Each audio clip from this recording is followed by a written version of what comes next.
ইসলাম শিখিয়েছে শেষ নিঃশ্বাস পর্যন্ত তোমাকে লড়ে যেতে হবে। এই পৃথিবীতে কেউ কাউকে জায়গা করে দেয় না, জায়গা করে নিতে হয়।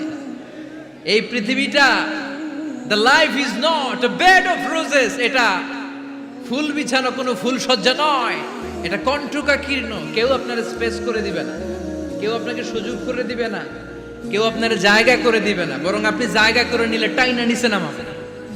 কথা বলেন। এজন্য কখনো অলসতাকে স্থান দেয়া যাবে। রাসূল বাত্তালি দুক্কানু শয়তান, অলস মস্তিষ্ক শয়তানের আড্ডা। অলস যদি কেউ থাকে এটারে টেনে বেঁধে কাজে নামাবে, পারা যাবে? আল্লাহ তাআলা ততক্ষণ পর্যন্ত কোন জাতির ভাগ্যের চাকার পরিবর্তন করে না যতক্ষণ পর্যন্ত ওই জাতি নিজে নিজের ভাগ্যের চাকার পরিবর্তন করতে না চায়। চিল্লা এখন ঠিক কি না? আমরা আজকে অলসতাকে নো বলে যাব এই মাহফিল থেকে। অলসতাকে আমরা কি বলবো? আওয়াজ করে বলতে হবে। অলসতাকে কি বলবো আমরা? মুমিনের জীবনে কোনো অলসতা নেই।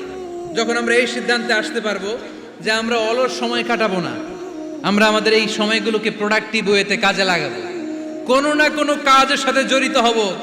Never under estimate any job, whether it's big or small, বড় হোক বা ছোট হোক, কোনো কাজকে আমরা ছোট করে দেখবো না। যে কোনো কাজ করো না ভাই, যে কোনো কাজ করো তা যেন হয় সবার চেয়ে সবচেয়ে সুন্দর।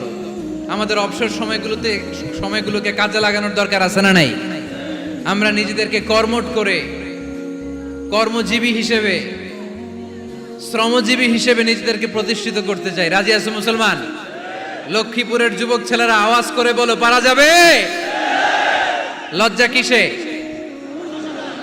লজ্জা কিসে? অনেকে টাঙ্কি মারে, এদিক সেদিক ঘুরে আর বলে আমার আব্বা চেয়ারম্যান। আরে তোর আব্বা চেয়ারম্যান, তুই কি? আমার আব্বা MP, member of the parliament. আরে তোর বাবা এমপি, এটা তো তার গৌরব, তোর কি আছে সেটা বল। এজন্য নিজের পায়ে দাঁড়াবো। অলসতার সাথে আমাদের কোনো সম্পর্ক। আজকের এই মাহফিল থেকে আমরা অলসতা, অকর্মণ্যতাকে নো বলে দিলাম। অলসতাকে আমরা কি বললাম? আরো জোরে বলতে হবে। অলসতাকে কি বলবো? আর সব সময় কর্মঠ থাকবো, এনার্জেটিক থাকবো, নিজের পায়ে দাঁড়াবো, আইডিয়া জেনারেট করব, এন্টারপ্রেনার হওয়ার চেষ্টা করব। নতুন নতুন উদ্যোক্তা হওয়ার মাধ্যমে আমরা আমাদের নিজেদের ভাগ্য পরিবর্তনের চেষ্টা করব। কারণ আল্লাহ বলেছেন, ইন্নাল্লাহা লা ইউগাইয়িরু মা বিকাউমিন হাত্তা ইউগাইয়িরু মা বিআনফুসিহিম। আল্লাহ তাআলা ততক্ষণ পর্যন্ত কোন জাতির ভাগ্যের চাকার পরিবর্তন করে না যতক্ষণ পর্যন্ত ওই জাতি নিজে নিজের ভাগ্যের চাকার পরিবর্তন করতে না চায়। চিল্লা এখন ঠিক কি না? লাকাদ খালাকনা, একটা বাবার স্পার্মের মধ্যে 2 কোটি যদি শুক্র